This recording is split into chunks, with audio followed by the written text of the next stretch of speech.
আমি মাকে সেখানে পড়েছি। আজকে আমি অনেকদিন পর পড়লাম সাইড আমি, কিন্তু এই ভক্তদের একটা কথা বলতে চাই, আমরা কেউ টেনে হিজড়ে কিছু নেবেন না, টেনে হিজড়ে নিতে হবে না।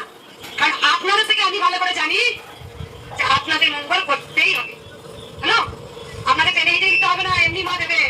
আমার জন্মই হয়েছে সবার জন্য কল্যাণের জন্য, রাধে রাধে। কারো করা হয়েছে, আমি তো পুজো কিছু জানি না, আমি মায়ের পুজো দেওয়া জানি না, কিন্তু মা এসেছে পুজোর আমি কিচ্ছু জানি না। সত্যি বলছি, কেউ যদি শেখান আমাকে শিখিয়ে দেবেন, তাহলে মাকে আমি আরো ভয় পেতে পারি। আর পুজো আমি কোনোদিন আপনাদের দেখাইনি, আর আমি জানি না পুজো কাউকে দেখাতে পারবো কিনা, কিন্তু মা কেমন করে এলো, কিভাবে এসেছেন, কি কারণে এসেছেন, সেটা মাই জানে। তো রাতে রাতে মায়ের মেয়ে, আমি একবার বলেছি আমি মায়ের ফোন এসছে একদম। একটা সন্তান যেমন একটা মা গর্ভে ধারণ করে, যেমন নারের প্রাণ বলো না, নারের প্রাণ, ঠিক তেমনটাই নারের প্রাণ।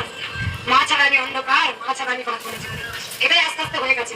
আর কিছু বলবো না, সকল ভক্তকে একটা কথাই বলবো যে মায়ের কি চাই, ভক্তি। তার ভক্তি নেই, আমরা মাকে ও মা তুমি তাও দিয়ে দেবে, মা তার জন্য মায়ের কাছে পরীক্ষা দিতে হয়, পরীক্ষা দিলে মা ঠিক দেবে। আর আজ পর্যন্ত কৃষ্ণকালী মায়ের কাছে যারাই এসেছে কেউ খালি হাতে যায়নি, মা কিছু না কিছু